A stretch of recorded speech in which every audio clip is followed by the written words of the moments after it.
You know what it's like, you can't face a trip to the high street, it's just easier to order stuff from the comfy sofa at home. Last year, around a third of all cameras sold in the UK were bought over the internet, according to official figures. However, it's thought that could be as much as 50%. So what is the future of the high street camera shop? What do they offer customers and how can they win them back?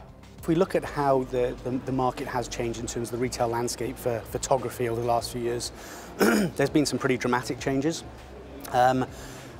Over a longer period, maybe a little bit beyond sort of a 3 to 5 year time scale, we've seen a fairly evolutionary shift towards mass retail and pure online retail.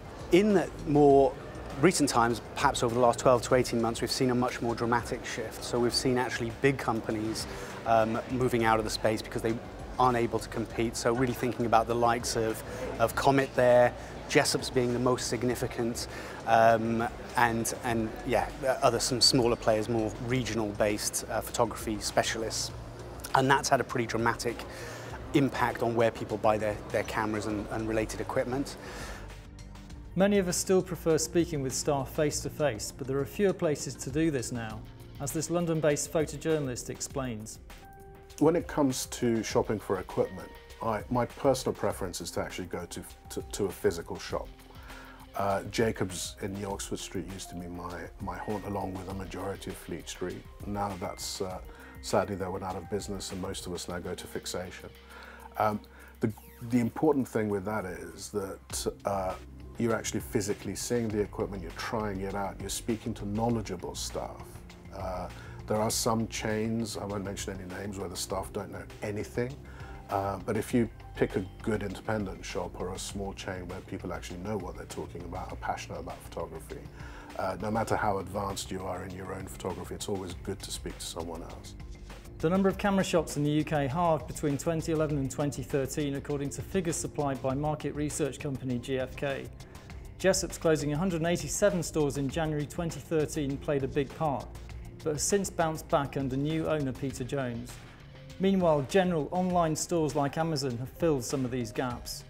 Though Amazon refused to speak to us for this report, the London Camera Exchange did.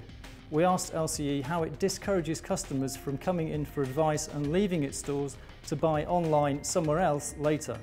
We can't force people to buy, and we don't charge a fee for our advice. But I think once they've come in store, they've had the advice, the product's there, the pricing, because of the way things work out now, it's not going to be too far away. We have a price match policy as well, which means that you're not going to be paying over the odds for the product, I don't see sort of too many circumstances where you would just walk away. I think it's human nature that you've engaged with someone and they have given you advice, and you should value that. I prefer buying through the high street, largely because I can then actually look at what I'm buying before I buy it.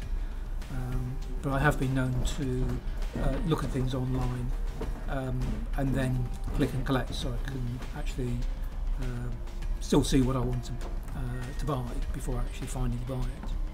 Online is happening.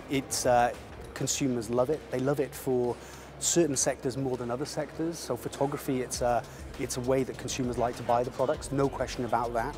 With that in mind, as I mentioned, click and collect is really where the growth is. People still like that connection with people, with the high street, for a variety of reasons. And in that sense, absolutely, every retailer needs some kind of online strategy, and click and collect is an important part of that.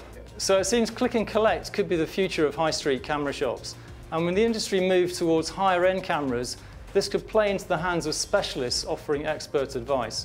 Only time will tell. For further updates, check the Amateur Photographer website at amateurphotographer.co.uk. See you next time.